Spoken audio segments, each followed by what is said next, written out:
Inflation or deflation? How you can predict the future of pretty much everything. You need to answer this question in your own mind to determine what's going to happen with the dollar, stocks, bonds, gold, real estate. And I'm going to explain how you can predict the future in 3 simple, fast steps. Step number 1, does quantitative easing equal deflation? In other words, is the process of quantitative easing the complete opposite of what everyone thinks it is? Is it deflationary? Does it pull liquidity out of the system? And there are 2 main voices for this view right now on FinTwit. And this is a huge debate going back and forth.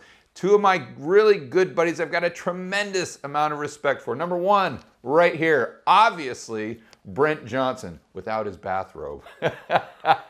And then the bond king, right here, Mr. Stephen Van Meter. Both of these gentlemen believe that bank reserves are not a medium of exchange. We're going to start with that premise and then move on from there. So if bank reserves are not a medium of exchange, what purpose do they hold? Really, in their view, the only thing these bank reserves that are held at the Fed can do is facilitate more lending. It increases the balance sheet capacity for the commercial banks. A simple way to look at it is if they have 1 additional bank reserve, now they can create an additional loan. And it's not a 1-to-1 ratio or anything like that. Just that's a good way to look at it. If you have another bank reserve, then you can make another loan. If you have 1 less bank reserve, that's 1 less loan that you can make. And again, I'm just trying to oversimplify it there so you get your head around it. But the main takeaway is their view is bank reserves can only be used to create additional loans by the commercial banking system. This is very important that we understand this for the rest of the video. And these are some key points that I'm going to leave up for the entire video, step 1, 2, and 3. When we're talking about what type of money really affects inflation or deflation, it's really the broad money. So this is the money that's circulating in the real economy, chasing goods and services. And also, we need to be concerned with the velocity. How fast is the money circulating within the economy? And then how many goods and services do we have? So now that we understand Brent's view, the bond king's view, we understand these keys, and we understand the view that bank reserves can only be used to create additional loans. Now, let's go ahead and dive right in. We're going to start by looking at the balance sheet of the Fed and a typical commercial bank. The Fed over my left shoulder has assets and liabilities. Let's assume right now the assets on their balance sheet are treasuries and mortgage-backed securities. On the liability side, they have the bank reserves we were talking about, and they have cash for the banks. So the banks store their cash at the Fed. That would be an asset on their balance sheet and a liability on the Fed's balance sheet. And we'll assume that there's $100 in bank reserves and $100 in cash. We also have the Treasury General Account, the TGA. This is an account with the Fed. That's a liability on their balance sheet. So to start, we'll assume that there's $100 in bank reserves, $100 in cash, and $0 in the Treasury General Account. The next step is the government is going to issue a treasury. They're going to auction that off. They need more money to spend. So the bank is going to come in and buy the treasury from the government. So that treasury is going to go onto their balance sheet. That's a new asset. And they're going to transfer the cash that was on their balance sheet to the TGA. So what ends up happening after this transaction is done, the bank reserves held at the Fed still $100. The cash held at the Fed is now $0, and the TGA has the $100 in its account. Then on the asset side of the bank, they still have the $100 in bank reserves they started with, but now instead of the cash, they have the treasury that they purchased from the government. So I want to point out exactly what just happened to make sure you guys are following Brent and Steve's logic. So the money supply in this transaction just went down. They pulled liquidity out of the system. Why did this happen? Because there was $100 to start with in the, we'll call it the system, and now there's $0 because the $100 went down into the TGA. It's no longer in the banking system. It's no longer circulating within the economy. So the process of the banks buying the treasury from the government has pulled that $100 out of the system. Well, what happens next? The Fed buys the treasury from the bank. So how does the balance sheet change then?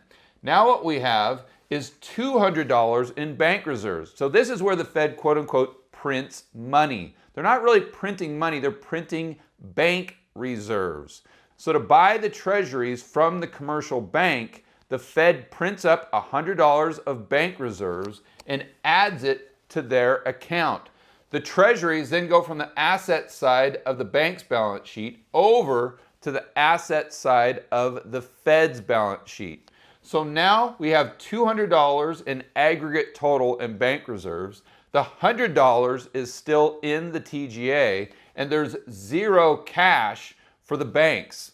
The bank balance sheet now has $100 in bank reserves that they had to begin with, and they have an additional bank reserves that the Fed gave them to purchase this treasury. And I want to note, in this step, the cash went down, liquidity was pulled out of the system. In this step, the bank reserves have increased and the balance sheet has increased. So another way to look at this is what has happened is the banking system has just swapped cash for additional bank reserves. And remember, Brent and Steve say the only thing that these bank reserves can be used for is to create additional loans. So to increase the amount of money supply circulating in the system by the same amount that it was decreased by the bank buying the treasuries from the government in the first place, the banking system would have to create an additional $100 in loans. Because the amount of money in the system went down by $100 here, that's why there'd need to be that additional $100 in lending just to have a wash. Of course, ideally, they'd want the banks creating more money so the money supply in the real economy would increase, not decrease, or just be at the same level.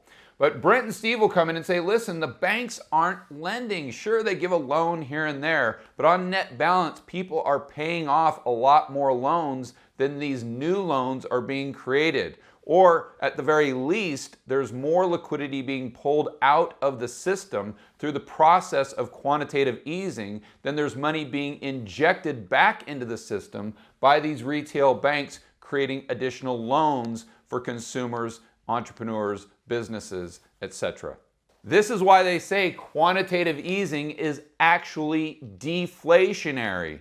Let's look at it very simply in the economy. We started with $100 circulating. Yes, it was on the bank's balance sheet, so probably not real high velocity, but it was in the economy. So we have someone growing wheat, let's say. We have 3 consumers there. There's money going back and forth to purchase the wheat. But if that $100 is sucked out of the system, now we have $0. These people don't have any money to buy any wheat. There's no economic activity, or economic activity decreases substantially. This oversimplified example is why they're both in the deflation camp. They see the dollar getting stronger and interest rates potentially going negative. Step number 2, QE is actually inflationary, not deflationary. So more of what most of us already assume. 2 main people on FinTwit hold this view. My partner in crime with Rebel Capitalist Pro, Miss Lynn Alden herself. And right here, Luke Gromen, another good buddy of mine. And Luke, I need to sincerely apologize. I literally drew you 10 times and I couldn't not make you look like an NPC.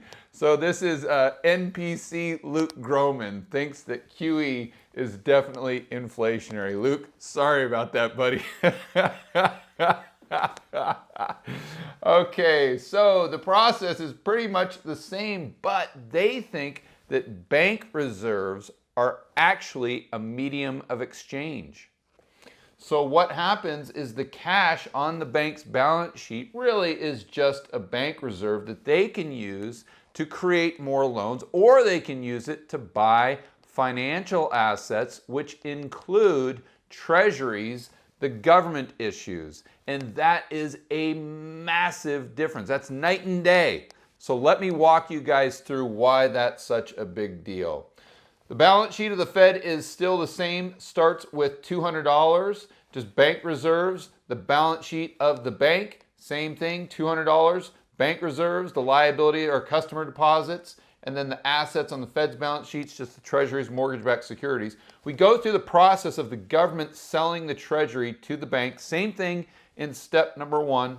The bank reserves would go from the bank's account down into the TGA, so there'd be 0 here, 100 here, but there'd be no change in the balance sheet of the Fed. There would really be no change to the balance sheet of the asset side of the bank other than instead of $100 in bank reserves, $100 in bank reserves, now they would just have $100 in bank reserves and $100 in treasuries. But then the Fed buys the treasuries from the bank by creating more bank reserves. So then what we would have is the bank reserves on the Fed's balance sheet would now be $200 and the $100 would still be in the TGA. So what in this process has changed since step number one? Really, it boils down to, are bank reserves a medium of exchange?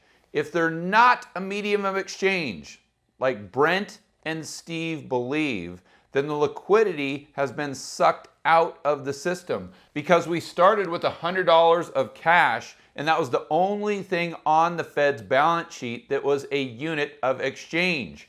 And we went from $100 down to $0. But like Lynn and Luke believe, if you think that bank reserves are a medium of exchange, then we started with $200 and we finished with $200. The liquidity is the exact same as when we started. So the next question that you're probably asking yourself is, okay, George, I get it. The liquidity stayed the same, but then how would quantitative easing be inflationary?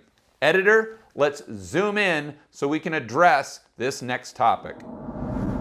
Let's start by looking at example 3 again, but this time I want to focus on the deposits in the commercial banking system, because this is really the money that is circulating in the economy chasing goods and services. And remember, that was the key for this whole video. It's all about the broad money, the velocity, and the amount of goods and services. The Fed's liabilities, regardless of whether they're bank reserves or cash or how they can be used, really isn't as important as the liabilities of the commercial banking system, because those are the deposits for the everyday person, the people and the businesses and the entities that are in the real economy. So looking at step number 3, the deposits in the commercial banking system were $200. But remember, the TGA still needs to spend the money. They need to send out those stimulus checks. So let's say the average Joe that's receiving the stimulus check banks with the same bank that we've been using in our example. So the TGA would send the $100 to the bank. So when Joe deposits the check that he received for $100 in stimulus from the Treasury, when he deposits that into his bank, the bank credits his account $100. So you see what has happened? The deposits in the system have gone from $200 to $300. And how that looks on the balance sheet is now the liabilities of the Fed, as far as the TGA, go to zero, but the reserves, or the cash, whatever it was in the TGA, goes to the bank because it's giving the bank a $100 deposit, therefore a liability. So it also has to give the bank an asset to match up with the liability. So how that works again is the funds go from the TGA to the bank to back up the new deposit that has been created out of thin air for $100. So the net result is we start with $200 in the system, $200 in commercial bank deposits. We end up with $300. This is how QE can be inflationary according to Lyn Alden and Luke Gromen, because they're saying the Fed is monetizing the debt. So if the economy starts with $200 buying wheat, now it has $300 buying the same amount of wheat. Therefore, the price of wheat would most likely increase. And just so we're clear, let's go over this process one more time. The TGA sends Average Joe a check for $100. Average Joe deposits the check into his bank, so now the bank has an additional $100 in deposits. But the TGA has given the bank an additional liability. It's got an additional $100 of liabilities in the form of the deposits. So it has to back up. It has to transfer an asset to the bank. So the $100 or bank reserves, or whatever you want to call it, goes from the TGA to the bank. So now the bank has the new deposits or new liabilities of $100, but it also has a new asset in the form of $100 as well.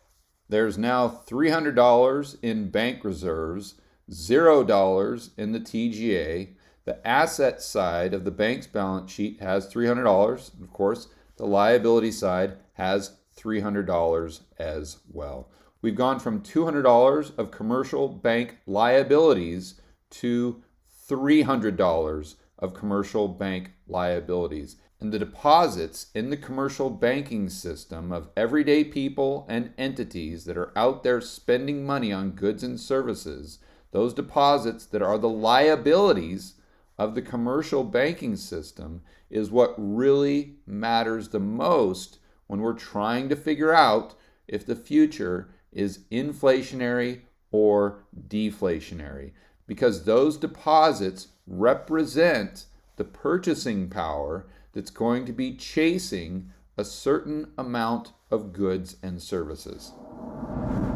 And if the amount of liquidity in the system is the exact same before and after doing quantitative easing, our simple example of an economy starts with $100, and after QE is done, it still has the $100. There's no deflationary pressure that has been added by quantitative easing.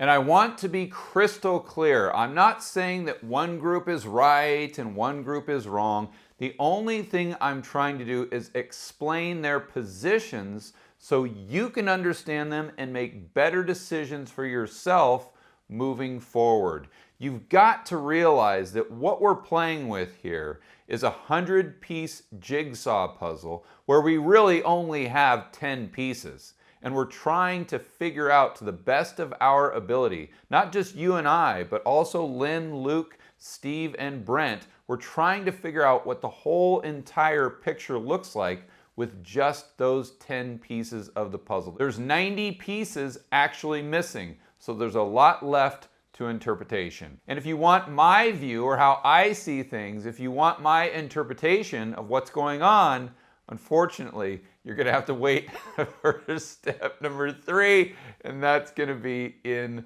the next video.